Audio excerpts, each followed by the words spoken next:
देखिए आपका आईपीसी लिखवाया जाएगा। अध्याय 17 चल रहा था, लिख लीजिए। आईपीसी का चैप्टर नंबर 17, हेडिंग डालिए। आईपीसी का अध्याय नंबर 17।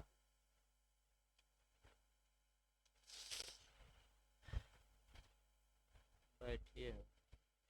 आईपीसी का चैप्टर नंबर 17, अध्याय नंबर 17, लिखिए इसमें हेडिंग संपत्ति के विरुद्ध अपराधों के विषय में, यानी कि प्रॉपर्टी के अगेंस्ट में जो ऑफेंस है, यानी कि संपत्ति के विरुद्ध अपराधों के विषय में, हेडिंग डालिए। संपत्ति के विरुद्ध अपराधों के विषय में सेक्शन कभी काल पूछ लिया जाता है 378 से लेकर 462 तक, यानी कि धारा 378 से लेकर 462 तक। पैराग्राफ चेंज करके लिखिए। संपत्ति से संबंधित अपराधों को, पैराग्राफ चेंज करके लिखिए भाई। संपत्ति से संबंधित अपराधों को 3 वर्गों में बांटा जा सकता है। 3 वर्गों में बांटा जा सकता है। फर्स्ट लिखिए, 3 वर्ग बना लेना। फर्स्ट लिखिए, ऐसे अपराध जिसमें पीड़ित व्यक्ति, फर्स्ट में लिखिएगा, ऐसे अपराध जिसमें पीड़ित व्यक्ति, यानी कि जिसकी संपत्ति, ऐसे अपराध जिसमें पीड़ित व्यक्ति अपनी संपत्ति से वंचित हो जाता है। ऐसे अपराध जिसमें पीड़ित व्यक्ति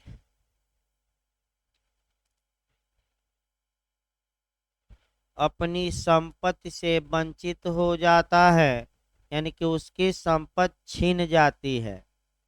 सेक्शन लिखिए, ऐसे अपराधों का उल्लेख है 378 से लेकर 424, यानी कि धारा 378 से लेकर 424 तक।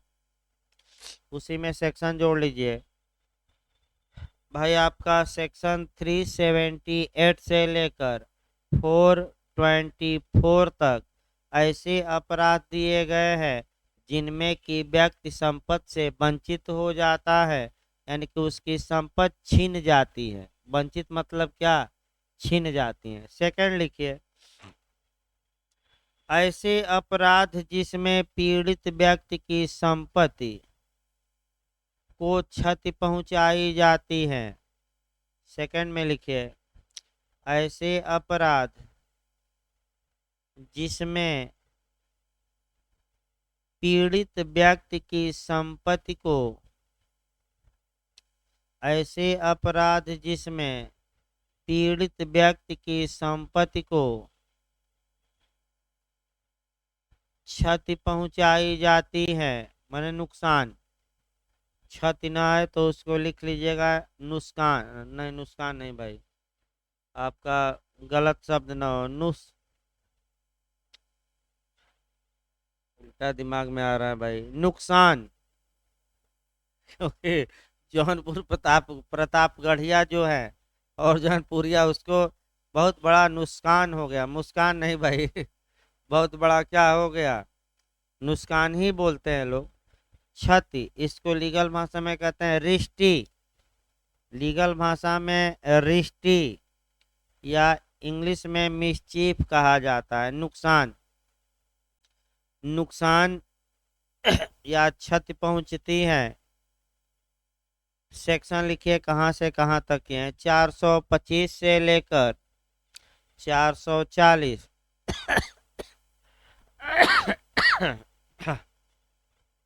425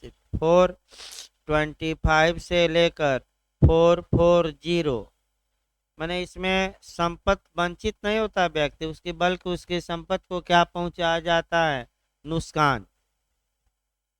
तीसरा लिखे भाई थर्ड, ऐसे अपराध जिसमें, ऐसे अपराध जिसमें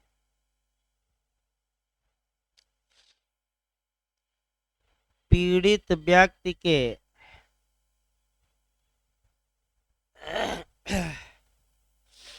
पीड़ित व्यक्ति के संपत्ति संबंधी अधिकार का, संपत्ति संबंधी अधिकार का उल्लंघन किया जाता है, संपत्ति संबंधी अधिकार का वायलेशन किया जाता है, उल्लंघन किया जाता है। ये सेक्शन आपका है 441 से लेकर 462, यानी कि धारा 441 से लेकर 462 तक। अगला पैराग्राफ चेंज करके लिखिए भाई, संपत्ति संबंधी अपराधों में प्रथम अपराध। पैराग्राफ अब चेंज करके लिखिए, बंटवारा हो गया। संपत्ति संबंधी अपराधों में प्रथम अपराध चोरी या थेफ्ट दिया गया है, चोरी या थेफ्ट दिया गया है, जिसकी परिभाषा, पहले सेक्शन तोड़ लिया जाए, जिसकी परिभाषा 378 में दी गई है, यानी कि धारा, जिसकी परिभाषा 378 में दी गई है, जबकि साधारण चोरी के लिए दंड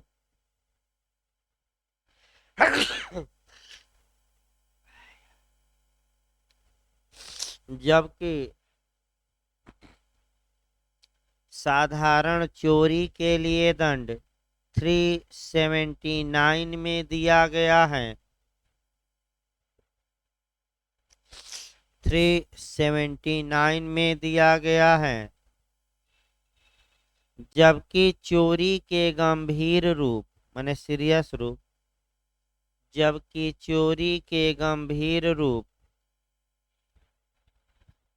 380 से लेकर 382 तक में दिए गए हैं। तीन धाराएं, 380 से लेकर 382, 380 से लेकर 382 तक।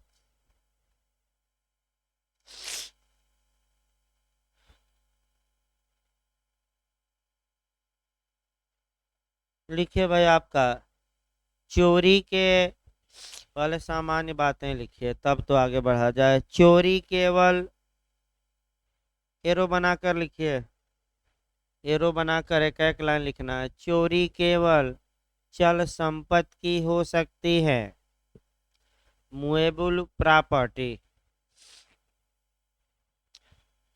चोरी केवल चल संपत्ति की हो सकती है। जो आपका दूसरा पॉइंट ये बन चुका है, चोरी का सार क्या है, मुख्य पहलू क्या है, क्रोड क्या है, तो डिसऑनेस्टली इंटेंशन या बेईमानी का आशय। ये क्वेश्चन आ चुका है। लिखिए चोरी का सार या मुख्य पहलू, चोरी का सार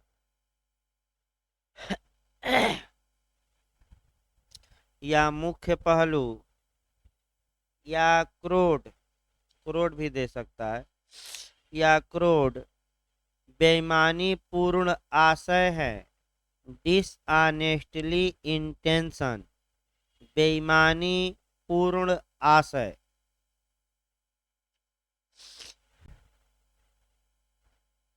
इसी में एक लाइन और बढ़ा लीजिए, यदि संपत्ति हटाते समय इरादा, माने आशय, इरादा ना लिखिएगा, आशय लिखिएगा।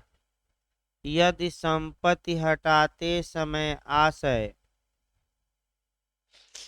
बेईमानी का हो तब वह चोरी का अपराध होगा।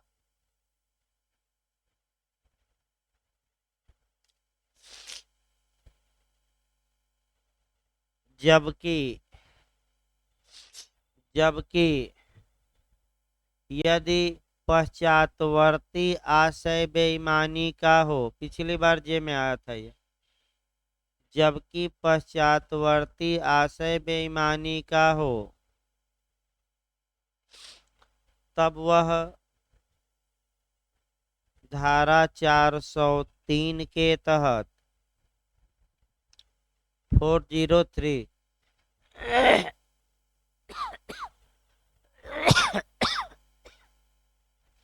तब वह धारा 403 के तहत आपराधिक दुर्विनियोग का अपराध होगा। आपराधिक दुर्विनियोग का अपराध होगा।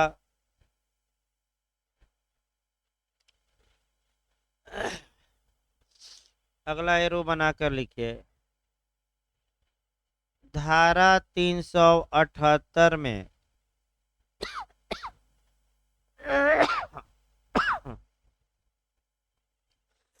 धारा 378 में 5 स्पष्टीकरण 5 स्पष्टीकरण तथा 16 दृष्टांत दिए गए हैं। टोटल 16। 5 स्पष्टीकरण तथा कुल 16 दृष्टांत दिए गए हैं, जिनमें 10 में चोरी के आवश्यक तत्व पाए जाते हैं। इंटरव्यू का ये क्वेश्चन है, जिसमें 10 में चोरी के आवश्यक तत्व पाए जाते हैं,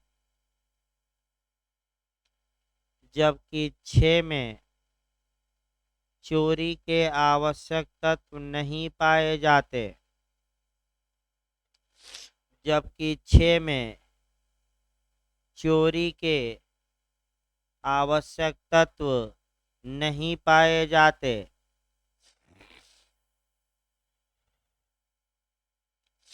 हेडिंग डालिए, चोरी के आवश्यक तत्व।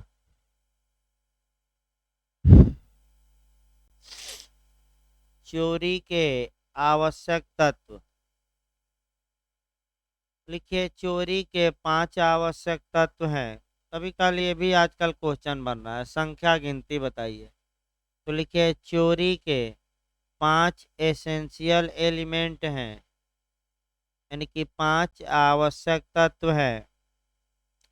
लिखिए, पहला चल संपत्ति। पांचों लिखिए। फर्स्ट आपका आया चल संपत्ति। दूसरा लिखिए, ऐसी चल संपत्ति का किसी के कब्जे में होना।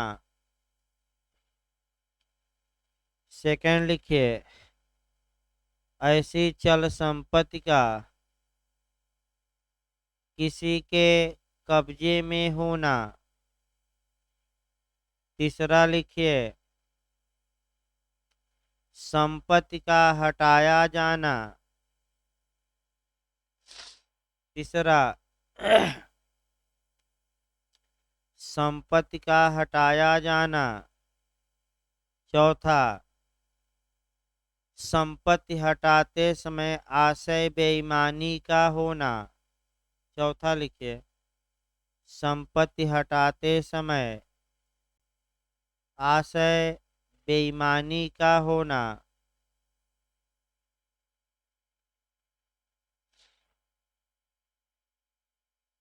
और पांचवा है, कब्जेधारी की सम्मति के बिना संपत्ति का हटाया जाना। पांचवा है, कब्जेधारी की सम्मति के बिना, यानी रजामंदी के बिना, कंसेंट के बिना कब्जेधारी की सम्मति के बिना संपत्ति का हटाया जाना। पैराग्राफ चेंज करके लिखिए, हेडिंग डालिए चल संपत्ति। पांचों आवश्यक तत्व को थोड़ा थोड़ा जो आ सकता है, मेन मेन चीजें वह लिखवानी है। लिखिए, पहला लिखिए चल संपत्ति। लिखिए, चल संपत्ति की परिभाषा आईपीसी की धारा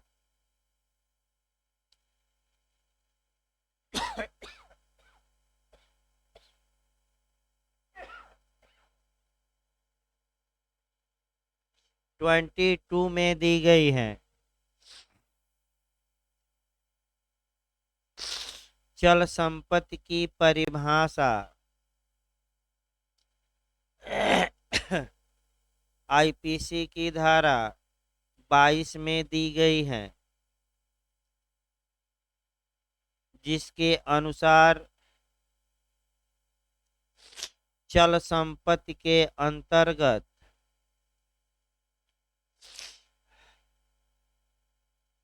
जिसके अनुसार चल संपत्ति के अंतर्गत हर भांति की मूर्त संपत्ति आती है।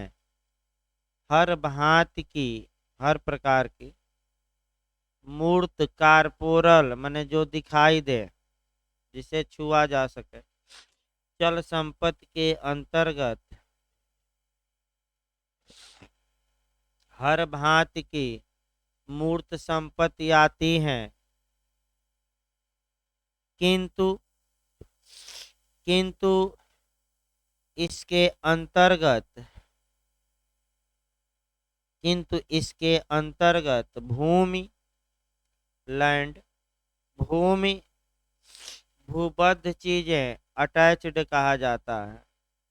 भूमि, भूबद्ध चीजें तथा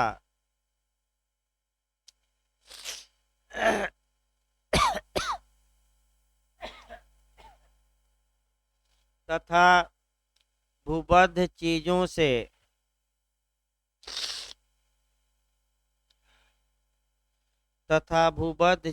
से अस्थायी रूप से जुड़ी हुई चीजें